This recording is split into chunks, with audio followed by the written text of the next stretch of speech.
La grave crisis financiera de estos últimos años ha sido analizada por el profesor Ignacio Sotelo en su último trabajo. Para entender la crisis es necesario conocer el origen histórico y las distintas etapas por las que ha ido pasando el capitalismo. Y para hacer este viaje a través del tiempo contamos con el propio profesor Sotelo, que es catedrático emérito de Ciencias Políticas en la Universidad Libre de Berlín, y con Antonio García Santesmases, catedrático de Filosofía Política en la UNED.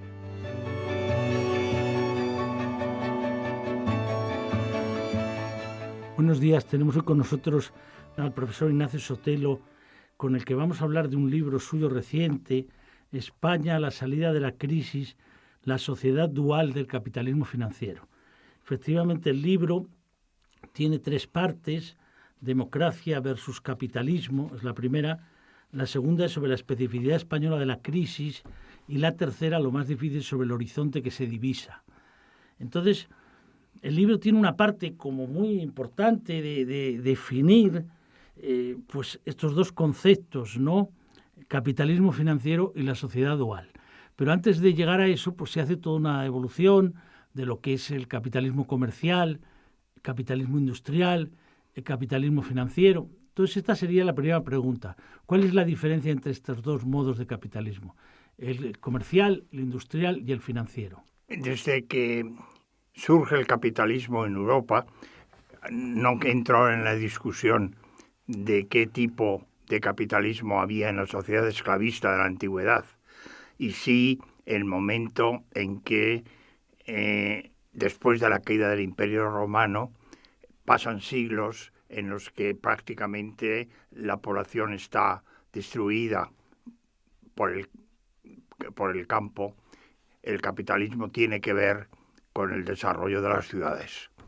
Y la vuelta otra vez al impulso del desarrollo de las ciudades del siglo XI, siglo XII, en el XIII ya hay grandes ciudades, surgen centros comerciales y centros importantes en el norte de Italia, en el sur de Alemania y en los Países Bajos, que es, digamos, la zona en la que el capitalismo va a surgir. Digamos, sobre todo, el capitalismo como idea, es decir, las instituciones más elementales bancarias, los bancos, las letras de cambio, los pagarés, todo surge en el norte de Italia y tiene que ver con el comercio que se desarrolla fundamentalmente del norte de Italia con el sur de Alemania y los Países Bajos, que son las zonas más desarrolladas de Europa en aquel momento. Ese capitalismo le llamamos comercial. El primer tipo de capitalismo es uno en que prácticamente toda la sociedad está al margen de el capitalismo. El capitalismo influye en pequeños grupos de ciudades entre el comercio que se hace tanto minorista alrededor de la ciudad como el comercio internacional, que es lo que impulsa por primera vez el capitalismo comercial. Entonces, el capitalismo comercial habría que vincularlo en primer lugar a la expansión ultramarina, el desarrollo de las nuevas técnicas de navegación hace que sea primero Portugal y después España, los países más avanzados. Los portugueses empiezan a circundar África en el siglo XIV y llegan en el siglo XV, llegan al Océano Índico y llegan a la India y llegan a las Molucas, a las Islas de las Especies. Y ahí sí que es importantísimo porque el capitalismo comercial empieza a desarrollarse internacionalmente con la venta de especies. Las especies entonces tenían un precio altísimo y cargar un barco de especies, sobre todo en las Islas de las Especies se llamaban, que son las actuales Islas Molucas, traer esas a Europa, venderlas a alto precio, es los elementos que constituyen el capitalismo comercial. Entonces el capitalismo comercial es la expansión ultramarina a nivel planetario que se lleva a cabo en los siglos XVI y XVII y que las grandes potencias que van a llevar esa expansión ultramarina es en primer lugar Portugal, después España y en el siglo XVII el Reino Unido de Gran Bretaña y los Países Bajos. Habría que hablar un capítulo especial por qué España, que tiene su expansión en América y su expansión en las Islas Filipinas y en Asia. Sin embargo, ese capitalismo comercial no cuaja en España, porque en España llegan las riquezas, es decir, llevamos la primera parte, que es la expansión ultramarina, el traer productos de América, traemos fundamentalmente plata, en menor cantidad oro, pero sobre todo plata, es decir, metales preciosos, que eran lo más ambicionado y necesitado para el desarrollo del capitalismo, porque como la moneda, en el momento antes de la invención de la moneda papel, era imprescindible que la cantidad de numerario en metales preciosos fuera suficiente para la expansión. Hoy es muy fácil porque, claro, el Banco Europeo o el Banco Federal norteamericano deciden qué cantidad de papel, qué cantidad de dólares o qué cantidad de euros existen. Pero en el siglo XVI el desarrollo capitalista exigía como moneda única era en plata o en oro. Y los límites de la cantidad de estos metales eran lo que permitía la expansión económica. Pues bien, ese capitalismo comercial surge en las ciudades, es un fenómeno burgués, en ese sentido de los burgos, surge en las ciudades, se desarrolla dentro de las ciudades y tiene como sujeto dos grupos sociales fundamentales, comerciantes y artesanos, que están organizados todavía en gremios, que pronto superan en su productividad al campo que hasta ahora había sido la fuente fundamental de riqueza. ¿Qué caracteres vamos a poner a ese capitalismo comercial que surge a finales del XIII, comienzos del XIV, cuando las ciudades en Europa ya son considerables, que tiene su momento de máxima expansión en el siglo XVII y XVIII, cuando la expansión ultramarina ha llegado a recorrer todo el planeta? Bien, la primera característica es que el capitalismo comercial emplea a muy poca parte de la población.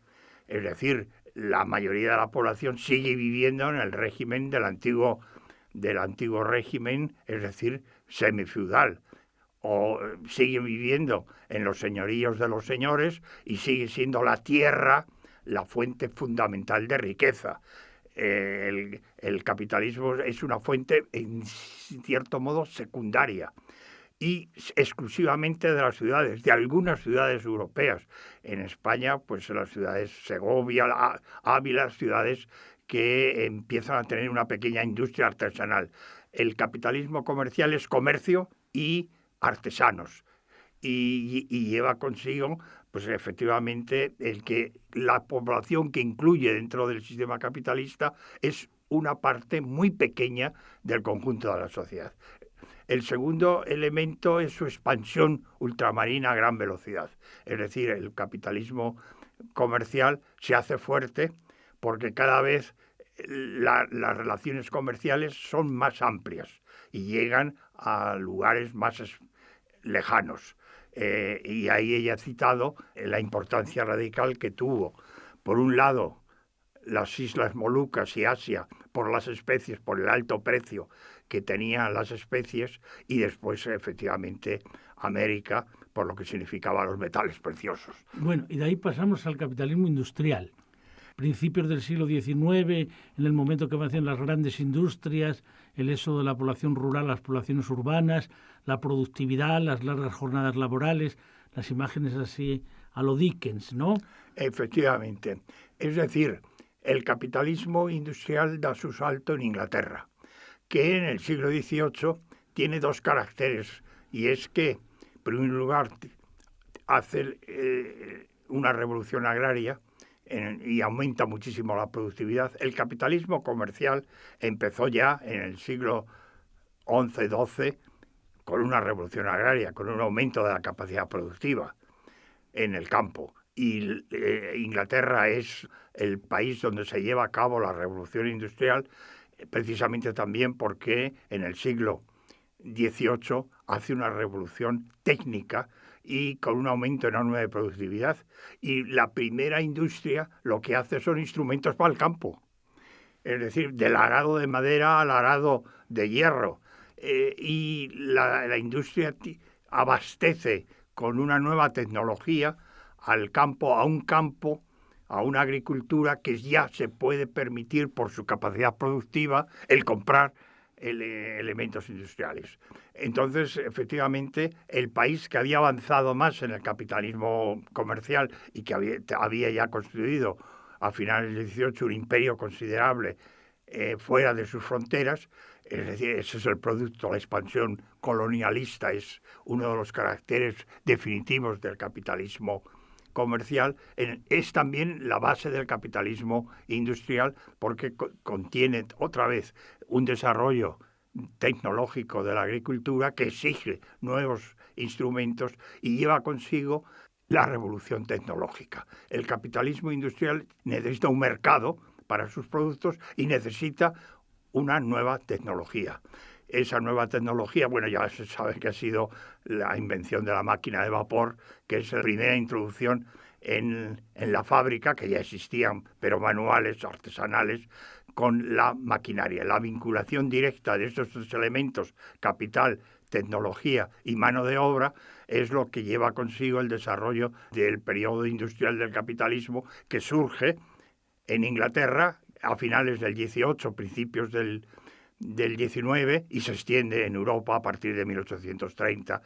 Llega a Bélgica, en los Países Bajos en los años 30 y en los años 40 en Francia, y a partir de 1870 la revolución tecnológica con la nueva tecnología de la industria eléctrica se hace en Alemania. Entonces, claro, la industrialización se lleva no solamente en una expansión de un solo país industrializado, que era Inglaterra, que tenía el monopolio de ventas, sino que lleva consigo también el que, según se expande la industrialización, con el desarrollo de las ciencias naturales, nuevas tecnologías, también se expande en Europa con nuevos países competitivos. Competir con un país industrial es muy difícil porque tiene capacidad productiva para vender productos mucho más baratos. Hasta mitad del siglo XIX, el monopolio inglés es casi absoluto. Y en el segundo periodo, países industrializados importantes, los Países Bajos, Francia y Alemania. Nos interesa ver que, claro, en el capitalismo comercial, digo, por ir después profundizando en las tesis que se sostienen en el libro, efectivamente al hablar de comerciantes, de artesanos, del mundo de la tierra, o sea, de los grandes propietarios de la tierra, etcétera, de la aristocracia, del antiguo régimen, pero en el capitalismo industrial el tipo de clases sociales que van apareciendo es fundamentalmente la burguesía, en el sentido de la burguesía como propietaria de las grandes empresas, de las grandes fábricas, el éxodo de la población rural que va a formar el proletariado y lo que queda de artesanos, de pequeños comerciantes, la pequeña burguesía y la emergencia de un sector también de clases medias, digamos, es decir, ese friso que hacía Marx en el manifiesto, por un lado el lumpen, por otro lado la pequeña burguesía, por otro, el proletariado como nueva clase que aparece, los restos de la aristocracia, la burguesía, ese cuadro. Sí. En el libro se sostiene que es quizá uno de los puntos de más interés, que de alguna forma hoy estamos llegando al final de ese cuadro en muchos países porque el papel del trabajo es otro, porque el papel de la industria es otro, incluso porque ya el papel del propio capitalismo es otro, y eso afecta también a las clases sociales. Pero, digamos, ese momento que empieza, ¿hasta cuándo llegaría, digamos, el apogeo del capitalismo industrial?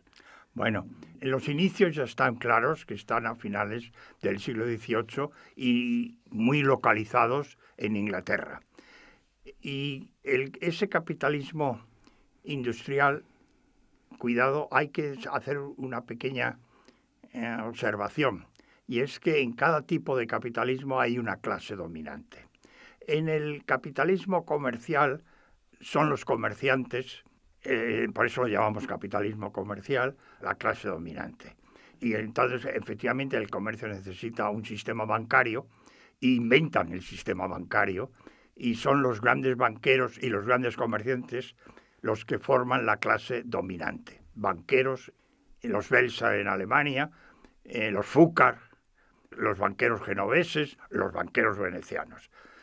Banqueros y grandes comerciantes con un comercio enormemente arriesgado, que es el internacional, el ultramarino, que cuanto más lejos se llega, más caros son los productos que se pueden traer después a Europa. Eso es cuando surge el capitalismo industrial, no desaparece la clase dominante anterior. Esa clase dominante se integra en el nuevo, es decir, los bancos siguen teniendo un gran papel, las grandes compañías importadoras y exportadoras comerciales siguen teniendo un papel, lo que surge es una nueva, es decir, la clase dominante se va ampliando en sujetos. Es importante suponer, no es que se cambia una y ahora desaparecen. Bueno, antes del capitalismo comercial había una clase dominante que era los señores de la tierra, los dueños de la tierra. Bueno, pues los dueños de la tierra siguen teniendo su tierra, los banqueros siguen teniendo su poder, los comerciantes. Las clases dominantes se van ampliando, no sustituyendo la una por la otra. Y en la nueva clase que surge, ahí empieza, claro, el dueño de la fábrica. Y ahí lo que surge es una nueva clase proletaria, porque el capitalismo comercial emplea muy poca gente y prácticamente toda la población pertenece al sector agrario rural vinculado al sistema de posesión de la tierra, que están en unas minorías aristocráticas, que en el marxismo se llaman feudalismo, aunque no es el carácter tradicional de lo que se entiende por feudalismo por los historiadores. Hay una transformación de clases, y tanto la clase dominante que se va ampliando, como en una nueva clase que ya llamamos el proletariado, es decir, la clase trabajadora en el sector industrial. Esa clase trabajadora en el sector industrial, el problema que tenía era la industria, a su principio, era reclutar mano de obra, porque es que no había mano de obra. En el capitalismo comercial, hasta los finales del siglo XVIII, no había más posibilidades que tener un pedazo de tierra. Si era muy grande, eras ya de la nobleza; si era más pequeño, pero eras un campesino independiente; y si no, trabajar de criado, criarse en una familia que tuviese tierras y servir de criado. Una buena parte de la población inferior no tenía colocación ninguna y era trashumante. Es decir, que iba de un lugar a otro a ver qué trabajos podía hacer, trabajos elementales artesanales, se alimentaba de lo que podía robar por los caminos. Esa población nómada, independiente y libre, porque eso sí, no estaban sometidos a las condiciones de trabajo de criado en una familia. La familia es un concepto amplio, tiene la tierra, y tienen los criados que necesitan, y esa traducción transhumante en los periodos de la siega o cuando se necesita más mano de obra, pues acuden a un sitio y a otro sin estar instalados firmemente. El problema que tuvo la industria es reclutar a esa población que no estaba dispuesta a encerrarse en las 15 horas de trabajo por unos salarios de hambre. Entonces, el primer problema del capitalismo industrial no es que ofrece mano de obra, efectivamente necesita mano de obra en la industria, pero que las condiciones del trabajo son tan duras, y sobre todo hay una condición que es la más dura, y es que el salario permite y malamente la alimentación de una sola persona. Y eso es lo que obliga a que trabajasen niños, mujeres y hombres, porque el salario son de subsistencia individual y malamente de subsistencia individual porque pasaban mucha hambre. Es decir, las condiciones eran tal que entre elegir ser trashumante y alimentarse de lo que uno podía, de pequeños trabajos o de lo que podía robar, a pasar a estar metido 16, 18 horas, bueno, 16 horas era la jornada laboral normal, con un salario que me permitía malamente comer. Efectivamente los voluntarios eran no muchos, y entonces en la primera industrialización el primer problema que tiene es reclutar mano trabajadora. Y efectivamente, según va descendiendo todo el siglo XIX, aumenta la productividad industrial. Esto es un dato, y es que la productividad industrial es mucho más alta que la agraria, y por lo tanto, en un plazo mucho más pequeño, desde 1800 a 1850, la capacidad de productividad es tanta que permite pagar salarios más altos y permite y permite regular la jornada laboral.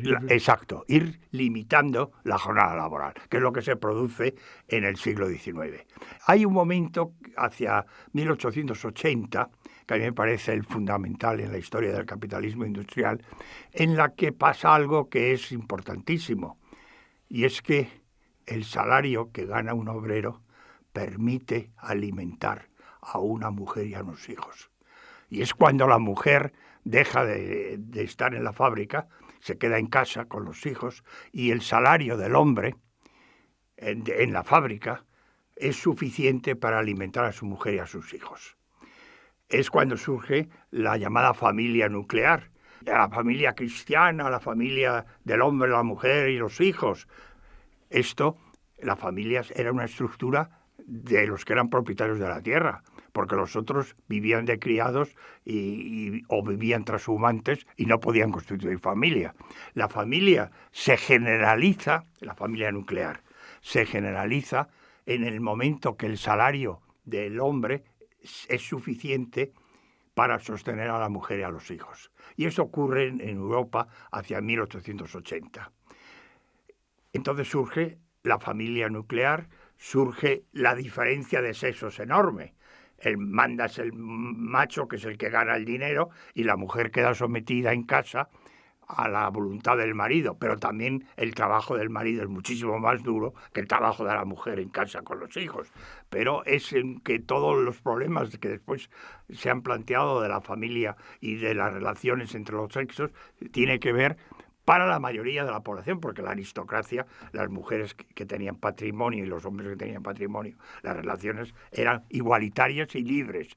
Pero la familia nuclear, como hoy la conocemos, y que está desapareciendo, ya veremos por qué condiciones va a desaparecer, esa familia nuclear surge con una condición económica que no tiene nada que ver con el cristianismo o con la idea de familia de la Iglesia, tiene que ver con que el salario del hombre sea suficiente para sostener a la familia. Yo quería decir que en ese momento, por la fecha, en 1880, tenemos que tener en cuenta que ya se ha producido todo ese desarrollo de lo que va a ser después el inicio del movimiento obrero, al que tú te refieres en parte en el libro, al hablar del problema de la tensión entre democracia y capitalismo.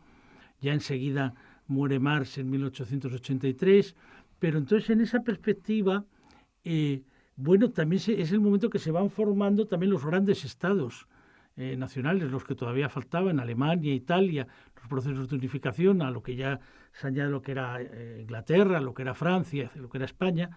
Entonces, ¿cómo se plantea en ese primer momento la relación entre democracia y capitalismo, en este capitalismo industrial?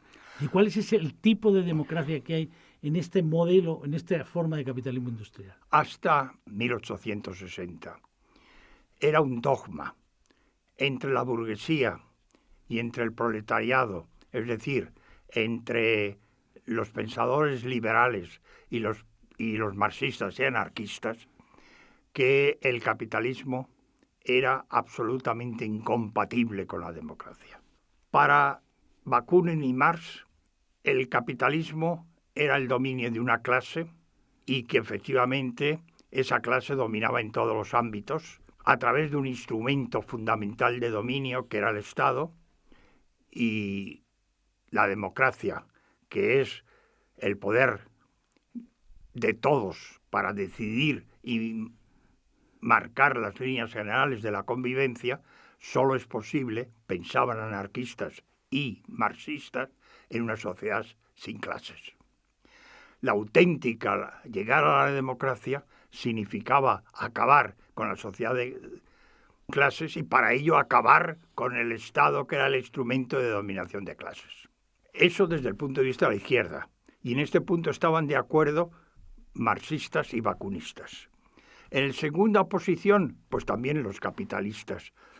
Piensa en John Stuart Mill, que es, digamos, el pensador progresista, liberal más amplio. También piensa que el mejor sistema de gobierno es la democracia, porque es el que garantiza las libertades individuales, pero que la democracia, si existiese en un país, llevaría a que el poder la tuviera la mayoría de los pobres.